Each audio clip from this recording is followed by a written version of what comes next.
जो छात्र यूक्रेन से लौट चुके हैं, अब उन छात्रों को अपने दोस्तों की चिंता सताने लगी है, जो यूक्रेन में इस समय फंसे हुए हैं। इस वक्त हमारे साथ दो छात्र भी मौजूद हैं, जो यूक्रेन से अभी हाल में ही लौटे हैं। उनसे बात करते हैं कि आप बताइए कि सबसे पहले कि जिस तरीके से जो हालात यूक्रेन के बने हैं, आपके दोस्तों से भी बातचीत हो रही है, किस तरह से हालात हैं, वो आपको किस तरह से बता रहे हैं? मेरे दोस्तों से बात हो रही है, अभी इवन थोड़ी देर पहले ही मेरे दोस्त से बात हुई थी। तो वो तो इंडिया आ गया है, काफ़ी लोग और फंसे हुए हैं वहाँ पर, और भी फ्रेंड्स फंसे हुए हैं। उनसे कांटेक्ट नहीं हो पा रहा है वहाँ पर, क्योंकि वो बॉर्डर कुछ लोग क्रॉस कर चुके हैं, कुछ बॉर्डर पर हैं, तो बॉर्डर पर प्रॉपर नेटवर्क नहीं रहता है। उन लोगों के पास फ़ोन में बैटरी भी नहीं है, क्योंकि काफ़ी दिन से वो बाहर निकले हुए हैं। और बात हो रही है तो अब लेकिन वहाँ की जो सिक्योरिटी है बॉर्डर पर, वो बच्चों को मार पीट भी रही है। तो मेरे फ्रेंड को भी मारा है, तो उसके कमर में भी चोट आई है, कमर टूट रही है उसकी। तो बच्चों को बहुत समस्या का सामना करना पड़ रहा है इस टाइम पर।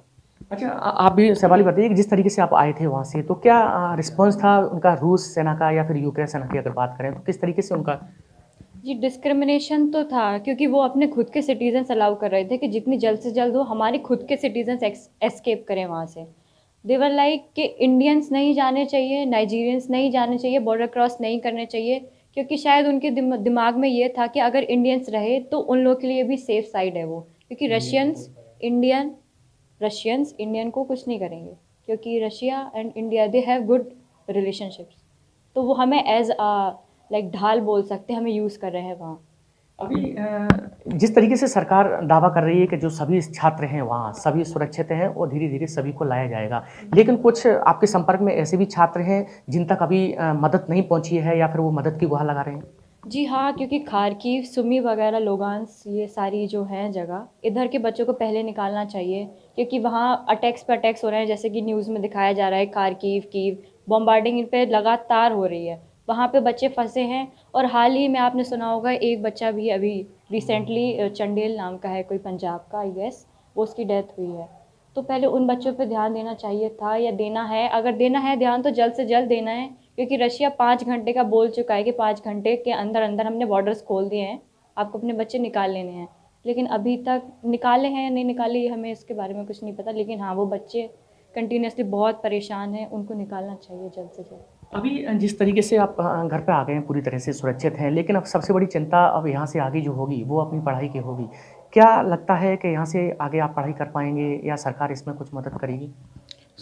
अभी इस टाइम पर तो नहीं लगता कि हम लोग वापस जा पाएंगे, क्योंकि कंडीशन इतनी ख़राब है। लेकिन हमारी गवर्नमेंट से गुजारिश है कि मतलब हम जो सारे 18,000 बच्चे यहाँ आ रहे हैं, वापस कुछ आ गए हैं, वो आ रहे हैं, तो उनके फ्यूचर के लिए हम लोगों को यहाँ पर कुछ किसी या कॉलेज में कहीं एडमिशन मिले, हम बाकी की पढ़ाई अपनी यहाँ कंटिन्यू कर पाएँ, तो वो हमारे लिए बेस्ट रहेगा। अच्छा, आप एक सवाल और है, जिस तरीके से यूक्रेन में कहा जाता है कि 20,000 से अधिक छात्र एमबीबीएस कर रहे थे। इसके पीछे क्या कारण है? जाने का उद्देश्य क्या रहता है? और क्या इंडिया से बेटर पढ़ाई वहाँ होती है या फिर जो सुविधाएँ हैं, वो इंडिया में नहीं मिल पाती?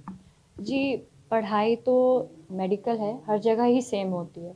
सुविधा का क्या है, अब भाई अब्रॉड लग गया तो ऐसा थोड़ी ना है कि अब्रॉड में चीज़ें अलग होंगी, यहाँ इंडिया में चीज़ें अलग होंगी, नहीं, पढ़ाई सेम है। लेकिन मेन रीज़न ये है ना कि हम यहाँ से क्वालिफ़ाइड होते हैं, हम नीट देते हैं, हमारे लिए यहाँ सीट्स ही अवेलेबल नहीं है। 15 लाख सीट्स में क्या होगा जब 50,000 से ज़्यादा या 50 लाख से ज़्यादा बच्चे बैठेंगे नीट में। तो हम वहाँ जाते हैं, और यहाँ की जो प्राइवेट सीट्स हैं उनकी फ़ीस 1 करोड़ के ऊपर है, और वहाँ पे हम 20 से 30 लाख में हमारा सारा खर्चा, रहना, खाना, आना जाना सब कुछ उसी में है। तो हम वो इसलिए चूज़ करते हैं। फिर हमें वहाँ से यहाँ आने के बाद 6 साल के बाद हम जब अपनी डिग्री कंप्लीट करते हैं, तो हमें भी नेक्स्ट निकालना है, हमें भी एक और एग्ज़ाम फ़ाइट करना है, तब जाके हम यहाँ पे एलिजिबल होंगे लाइसेंसिंग के लिए। तो बिल्कुल ये हमारे साथ 2 छात्र मौजूद थे, वो अभी हाल में ही यूक्रेन से लौटे हैं। अब सबसे बड़ी चिंता ये है उनको कि जिस तरीके से यूक्रेन और रूस के बीच लगातार युद्ध तेज होता जा रहा है, ऐसे में जो छात्र फँसे हुए हैं, वो जल्दी से जल्दी भारत आएँ। अनिल गौर, ईटीवी भारत, ग्वालियर।